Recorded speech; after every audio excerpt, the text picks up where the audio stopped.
ये दुनिया की सबसे बड़ी मशीन है। ये 1980 में बनी इलेक्ट्रॉनिक टाइपराइटर जो 1990 में कंप्यूटर आने के बाद ख़त्म हो गई। ये तमिल लैंग्वेज की टाइपराइटर जर्मनी में बनी हुई। ये हिंदी लैंग्वेज की टाइपराइटर यूएसए में बनी हुई, 90 साल पुरानी। और ये सबसे इंटरेस्टिंग उर्दू कीबोर्ड की टाइपराइटर, जिसको चलाते समय इसका रोलर भी उल्टा चलता है।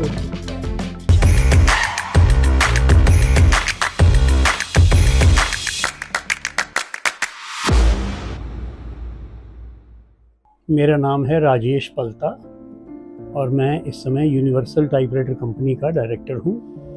यूनिवर्सल टाइपराइटर कंपनी हमारे फादर ने 1937 में लाहौर में स्टार्ट की थी।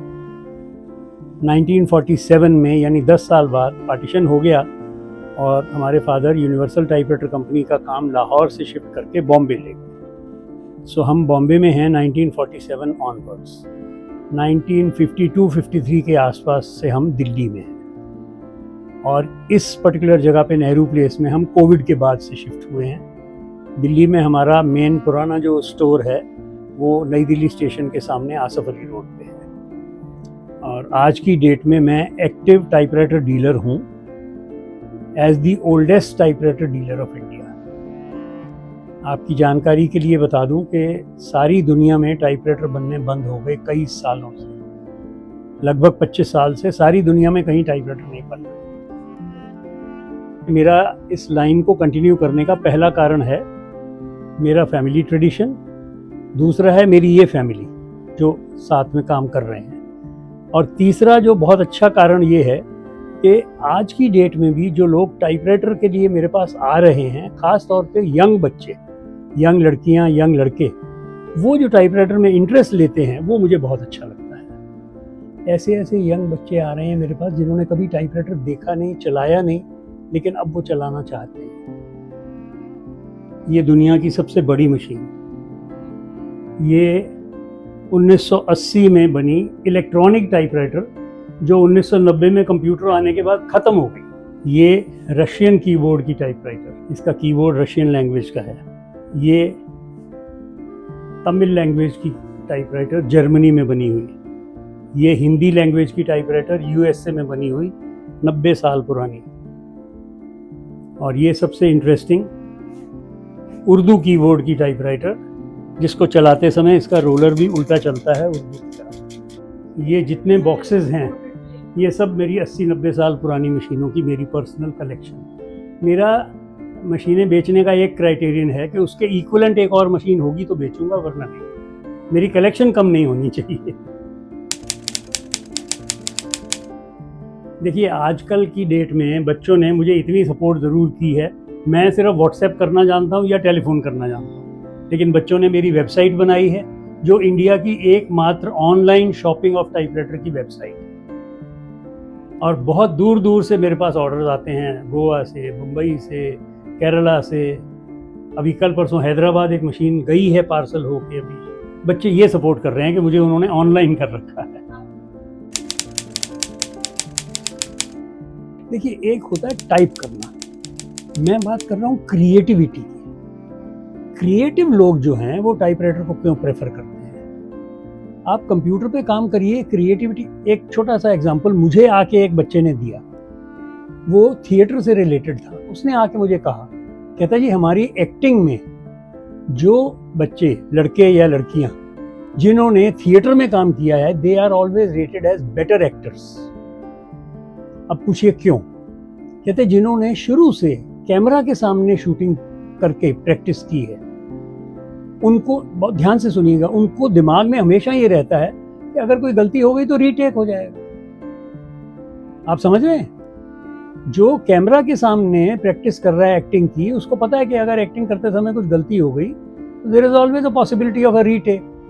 जबकि थिएटर में जो लाइव ऑडियंस के सामने काम कर रहा है, वो अगर जरा से भी कुछ भूल जाएगा तो अपने आप उसको प्रॉम्प्ट करना पड़ेगा। So they are definitely better actors. इसी तरह से टाइपराइटर पे टाइप करने वाले, जो नॉर्मल कमर्शियल वर्क है वो तो आपको कंप्यूटर पे बहुत बेटर मिलेगा, लेकिन क्रिएटिविटी के एंगल से टाइपराइटर की आज वैल्यू बढ़ती जा रही है। विदेशों में, अमेरिका में, यूरोप में क्रिएटिव राइटिंग ऑन टाइपराइटर्स बहुत पॉपुलर है। और मुझे बड़ी खुशी हो रही है ये बताते हुए कि आज की डेट में ये पॉपुलैरिटी यंग बच्चों में, इंडिया में भी बहुत आ रही है।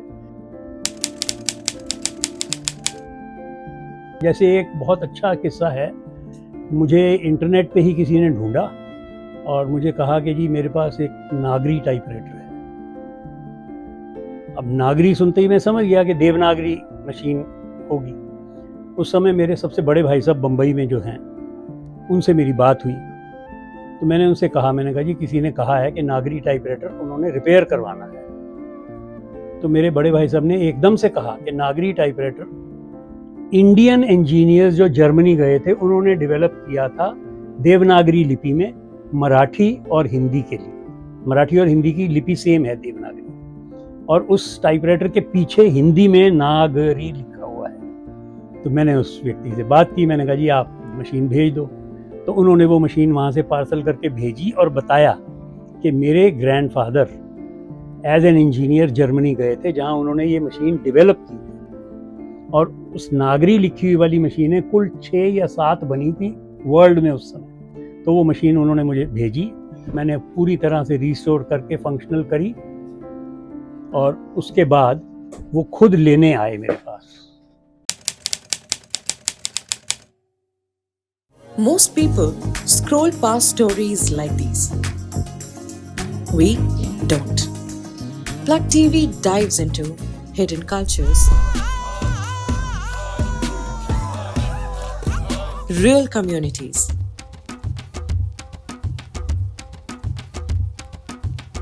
लोग बोलते हैं कि घर का मर्द कौन है, पर मैं घर की औरत ही हूँ और औरत से ही आगे बढ़ रही हूँ। मेरा मन करे तो इस ऑटो से भी नहीं, एरोप्लेन चलाने का मन करता है, मेट्रो चलाने का मन करता है। पहले तो लग रहा है कि मौका मिले तो मेट्रो का ट्रेन चलाऊं। disappearing traditions,